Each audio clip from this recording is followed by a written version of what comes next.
Dans l'actualité également, on reparle de la question des camps de Roms. Cette semaine à Bordeaux, 2 de ces camps ont été démantelés par les forces de l'ordre. Il s'agissait de 350 personnes de nationalité bulgare. Selon les observateurs, beaucoup d'entre elles ont trouvé refuge dans d'autres squats alentours.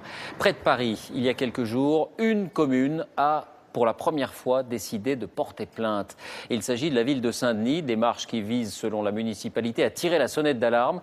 Près de 700 personnes se massent dans plusieurs bidonvilles. Situation inacceptable, dit-elle, la municipalité, pour les Roms eux-mêmes, mais aussi pour les populations qui vivent autour de ces camps.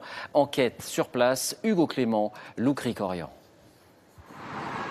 Paris est à 2 pas. Juste derrière le Stade de France, c'est bidonville. Le refuge de centaines de Roms. Pour se chauffer, ils brûlent tout ce qu'ils peuvent trouver. Pneus, plastiques, matériaux.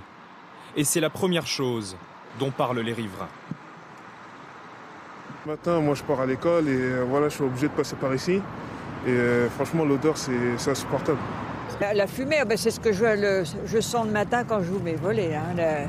La fumée, et puis même dans la journée. Cette retraitée vit à 150 mètres de l'un de ces camps.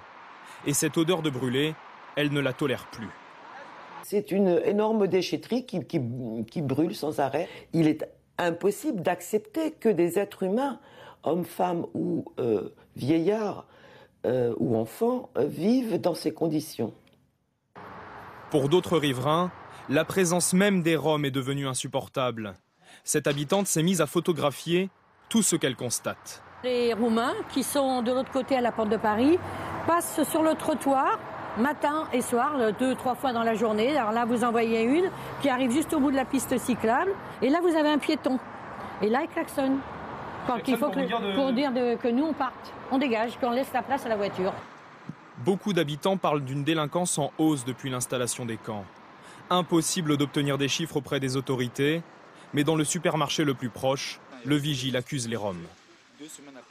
Au niveau des parkings, ils cassent toutes les voitures. Ça fait que les clients ont du mal de garer leur voiture au niveau du parking parce que à chaque fois, à chaque presque plus de 10-20 minutes, les clients viennent réclamer les voitures sont cassées. Ils prennent tout, GPS, les valises, ils prennent tout ce qu'ils trouvent. Comment vous savez que c'est les Roms qui font ça? Il y a une caméra de surveillance partout, il y a la vidéosurveillance. On voit tout ce qui se passe, mais on ne peut rien.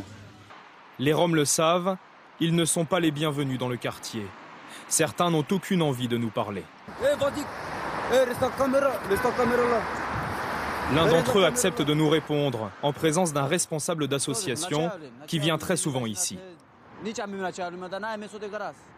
dit on sait que les voisins ne sont pas contents, mais nous non plus, nous ne sommes pas contents et nous n'aimons pas ces conditions. Les riverains ont déjà envoyé plusieurs lettres à la mairie de Paris et au ministère de l'Intérieur pour se plaindre. Des évacuations ont déjà eu lieu ici plusieurs fois, mais ces camps reviennent sans cesse. Celui-ci, par exemple, le plus récent, s'est installé au mois d'août. Dans ce quartier de Montreuil, les riverains sont dans la rue, mobilisés contre l'arrivée annoncée des Roms. On va empêcher les bungalows d'arriver.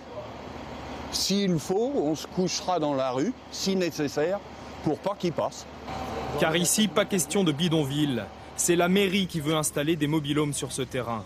C'est-à-dire juste sous leurs fenêtres. Les bungalows, faut savoir qu'ils vont être là à 3 mètres. Donc à la limite, j'aurais à peine la possibilité de regarder dehors. C'est perdant pour les riverains et c'est perdant pour eux-mêmes. Surtout pour eux-mêmes. Il faut bien les mettre quelque part, les Roms. Soit.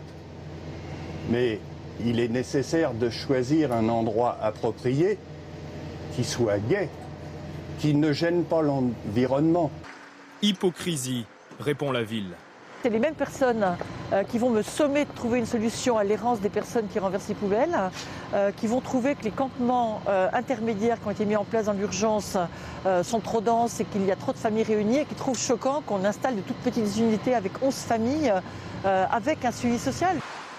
Selon les associations, les Roms seraient aujourd'hui 10 000 en Île-de-France, dont les 3/4 en Seine-Saint-Denis.